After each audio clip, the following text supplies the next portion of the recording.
Hey, good morning, everybody. This is Ray McNulty, president of the Successful Practices Network, and I'm excited today to be talking to one of my dear friends, Dr. Ken Wallace, who's the superintendent of Maine Township School District. Ken's district has been identified as an innovative district by AASA and SPN. The work we're doing with AASA has been an exciting adventure, but when I went to visit Ken's district, I was really struck by so many things. So I want to say good morning. Hey, Ray, good morning. One of the reasons I wanted to have this conversation with you, Ken, is that I travel around the country and look at school districts and look at schools that are innovative. The AASA work and the work we're doing with that network is really about district transformation. And I've visited literally thousands and thousands of schools over my career. When I walked through your district, I really saw a sense of collected vision, people working well together. There's lots of interesting and very powerful work going on. And I was intrigued by it. And I've always talked about leadership density in a system. When I was in your district, it was pretty interesting. And I really was struck by the professional tone and the excitement and happiness that were in the system. So can you talk a little bit about the work you're doing, and let's you and I have a conversation about this, because both of us are probably knee deep, or let's say neck deep, in this work. There's a lot of different elements to it, as you know. One is time and a vision, and a lot of it is a shared understanding, a common nomenclature, and it's things like multi-tier system of support, which really becomes a design element. We apply that design element to virtually every topic we're talking about, from student learning, student supports, to our career advisement program, even to our adult learning program. What are those tier one deliverables that everybody gets, and then what are you doing tier three supports? And so we apply that design thinking. It takes some time to develop that shared understanding, which is, as you're familiar with, we have a really strong adult learning program. And I would say our adult learning program, probably one of the few districts in America that coaches every teacher every year. I think that's central to our capacity to become a real learning organization where there is a shared language, there is a shared vision. It takes identifying, but then staying with it and growing capacity in everybody. We're actually having discussions right now to move our coaching. We already do some mentoring for students, but we're trying to maybe take that even at a deeper level and begin a student coaching program where students are actually trained to help coach each other. It's that learning capacity that you try to spread across the system. Well, it's interesting because, as you might know, I've been spending a lot of time talking about we're in the learning business, not in the teaching business. And the fact is that all of us are learners. And what I'm intrigued about in your system is I'd say that 90% of the districts that I go into to talk and work with, educators will say things like this. They'll say, we have so many things going on, I just don't know what to do next. We have more initiatives. I refer to it sometimes as they have a 16-ounce solo cup and they've got 18 ounces of liquid in it. I don't know how they did it, but it's just crazy. And water's coming over the sides and people are feeling too much is going on. One of the things I noticed about your district, and there's a couple of districts like this, and they're very unique and unusual, and that's what's intrigued me about this work, but there seems to be a vertical connection to the work. And I go to more districts and it's horizontal. By that I mean, think about a bunch of stones in a brook. You jump from one stone to the next stone to the next stone. In many districts, they see so many initiatives not connected, not making sense. They're jumping from one thing to the other to the other. In your system, I have to say that what struck me was your focus on learning, student learning and adult learning, and how it is so vertically driven in your system, changed the culture in the building, changed the culture in the classroom. I do a lot of work with Russ Qualia, who's really one of the leading qualitative researchers, and he basically says if teachers have a voice in decision making in a building or in their system, they're 4 times more likely to believe they can make a difference. I think your teachers seem to have a sense that they're empowered and they're connected to this very powerful learning environment that you've created. Hattie talks about how powerful making learning visible is. That's true of everything. It's true of all learners. So we've treated this idea of learning as ubiquitous. I think a lot of times schools are really set up to think about how do students learn, but if you're not thinking about how adults learn, as symbiotic to that, then you're really missing the key driver. A lot of our work was actually informed by things we did wrong. I got here in 2005. I was an assistant super curriculum instruction, and we had just begun training with Roger David Johnson. Great training, and it's a foundational course in our district. If you want to do DI well, you've got to have a foundation in some form of cooperative learning. By about my second year, we had trained over 300 people, but I think it's important that you actually hold yourself accountable for what you say you're going to do. So we started auditing our classrooms and found very few people were actually using cooperative learning, but the ones who were trainers. We have more Johnson & Johnson trainers than anybody in the world. And that's a Glasser thing. We learned what a lot of people know, which is if you just do staff development, your implementation rate is somewhere around 10%, 20% if you're lucky. But if you add deep coaching to the cycle, your implementation rates go up to the 80 or 90% mark. So in 2007, we started coaching people through cycles of cooperative learning, doing classroom walkthroughs, going in, giving feedback, making the experience more meaningful, and our implementation rate shot up. That really was the beginning of our coaching program. And we've evolved, and this really is how teacher leadership is so important. You have to be flat in the sense of like Friedman's, flat structure.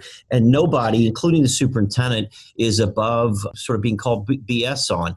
If you're wrong, you need to be able to say you're wrong, or if you're off track, people need to be able to feel comfortable saying that and have a voice and challenge the system and disrupt it if it needs to be disrupted, but also treat the system a little bit like a sandbox, in that if your classrooms become laboratories where your teachers are experimenting, they're allowed to try, they're allowed to fail, there's a culture that not only accepts it but embraces that, then I think that's one of the roads that you get to be better. And we treat all of our learners, we try to give them that agency and that authentic learning experience so they can truly be powerful learners. We know this to work, but we avoid, I see it being avoided in so many districts. They'll run a workshop and they'll walk away. If you walk into those classrooms 6 months later, you'll still see the paperwork or the book from that on somebody's desk, and it'll be covered up with a bunch of other things. And the district's not focused. They do a training and they walk away from it. What I'm seeing and what I'm hearing from you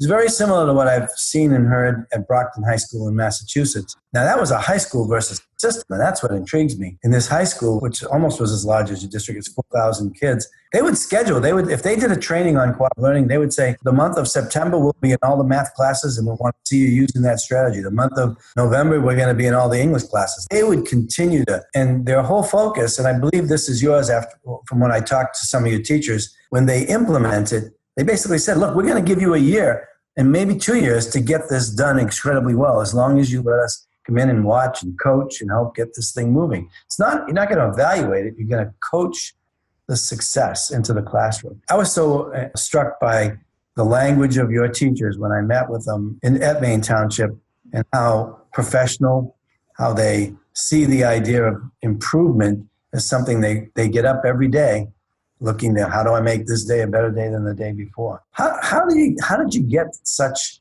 richness from this initiative? People want to snap their fingers, and it doesn't actually work that way. This is a long play. And that's the thing that, as I talk to districts and even school boards, getting better takes a commitment, but it takes a commitment over time. And what you're really doing is your capacity building.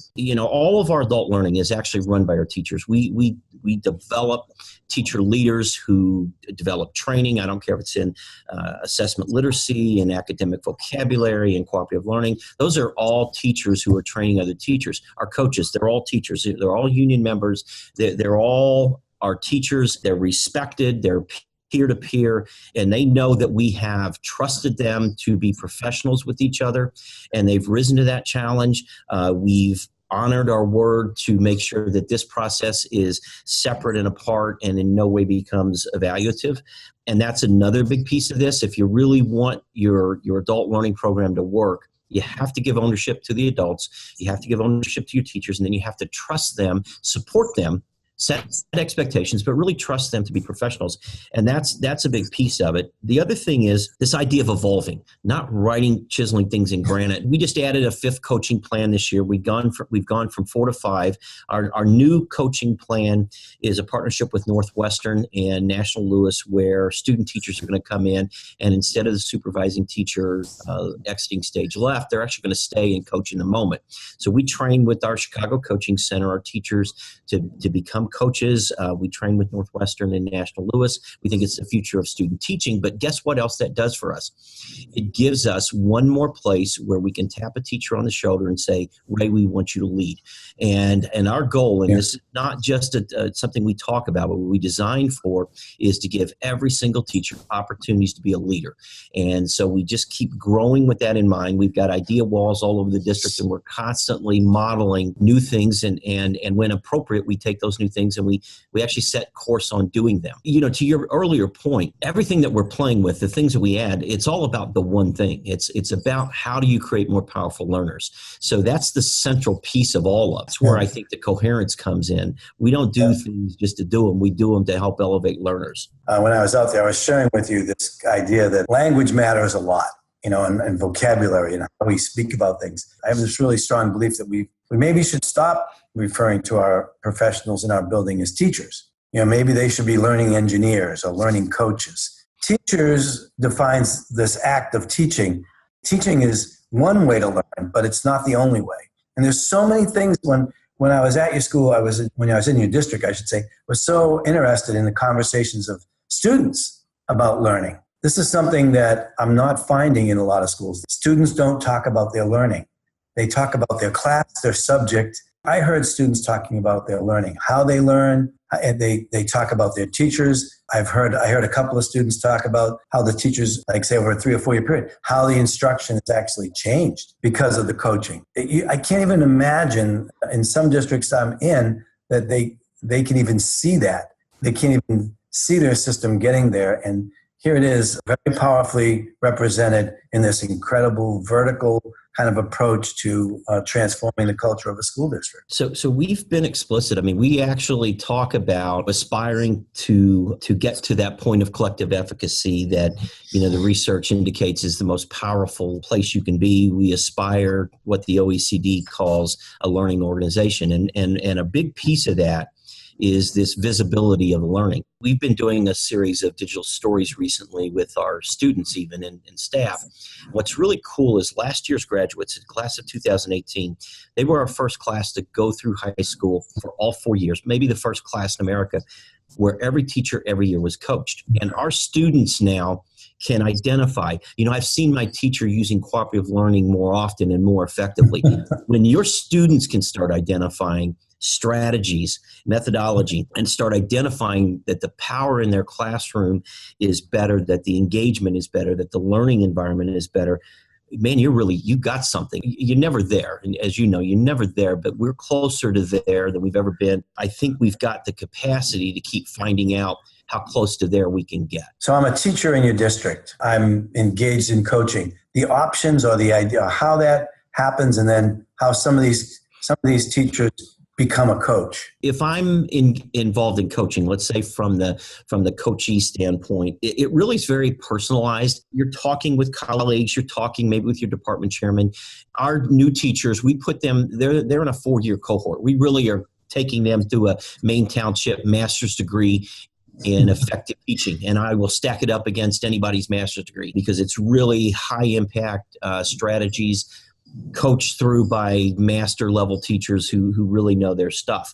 So there's that piece of it. But as you grow in our system, and this idea keeps growing, we really want to get people driving their own learning. So you're a teacher in our district and you really notice that you're seeing more ELL students, you're seeing more students whose reading scores and this is a trend line just not only in our district, but any large diverse district where poverty and diversity is increasing.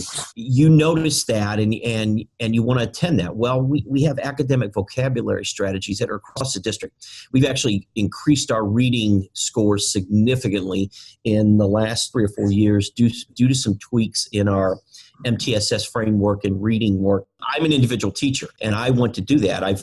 First of all, you want your teachers noticing that on their own, but then reaching out and saying, hey, I'm going to get involved in academic vocabulary. And we've got reading specialists in each building who come in and help coach the teacher through that. When you get teachers to the level that they are a practitioner, part of it's informed by data. So we're a professional learning community school, and we gather around data once a week, and we're looking at outcomes for students. This isn't just feel-good stuff. This is actually move-the-needle stuff.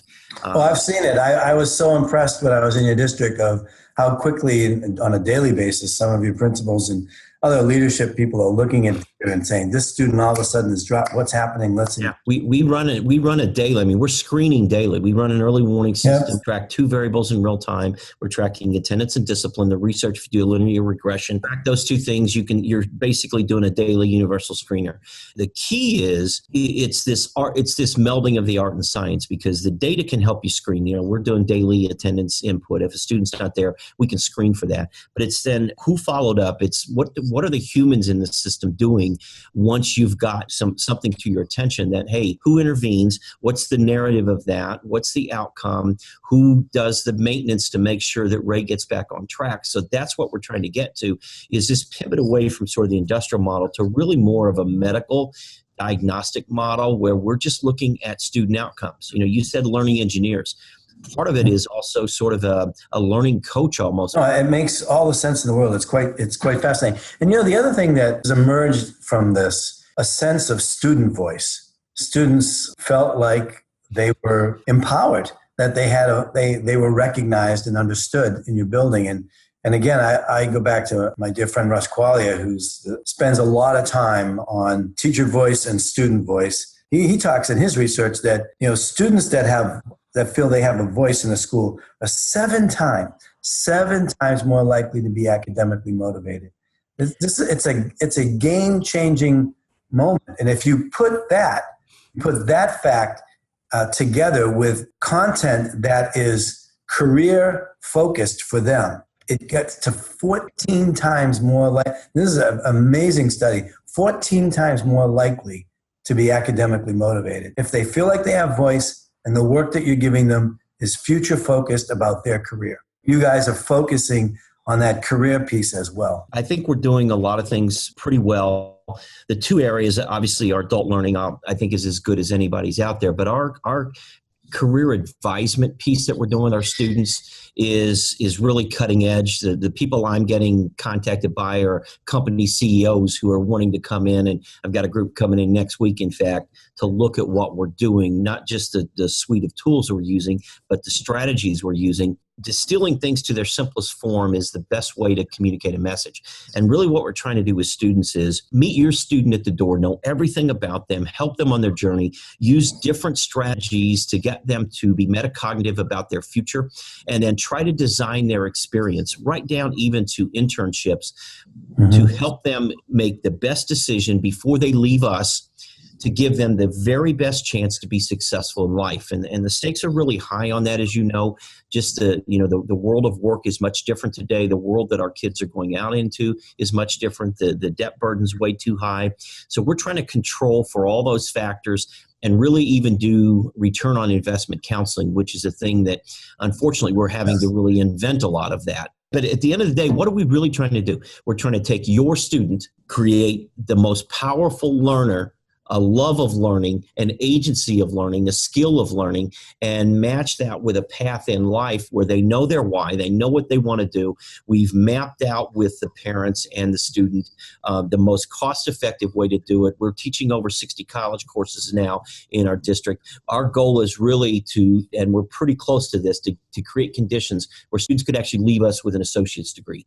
With 2 majority minority high schools, money is one of our main barriers for our kids. So we're trying to really discreetly problem solve for our kids in a really powerful way. And it's about one thing, just creating the best opportunity for your student when they're with us and when they leave us to have the best chance to succeed in life. That's a simple message. It's hard to do. There's a lot of complexity to it, but that's what we're after. You've met all the criteria, at least that right now is on my plate for understanding at a deep, deep level how you transform the culture of an entire school district. The team you've created, the cohesiveness of the faculty, the student body, I think it's just been outstanding. And as we get near the end of our time, I just really want to say that it's an incredibly powerful experience to come to your system and see what's going on. As most of us know, if you've been an educator for any length of time, you can walk into a building and you have those neurons and those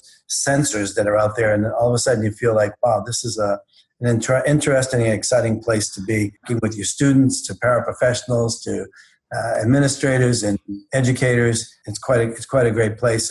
You should be very proud of the work, and I know you're not done yet. It's a evolving project on a daily basis.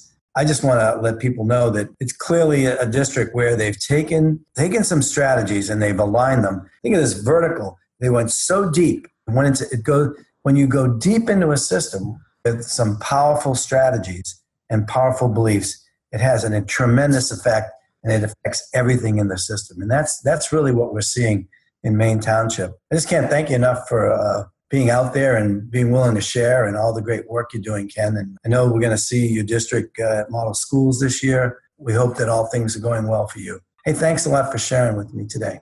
Thank you, and very happy to be part of the Successful Practices Network and AASA. I think what I found the most meaningful, both with you and with Bill Daggett, is that unlike a lot of folks who are sort of out in the education field right now, I think as much or more than most of them, the work that you're doing is really attuned to outcomes, to real outcomes, the hard work, the meaningful work, the substantial work.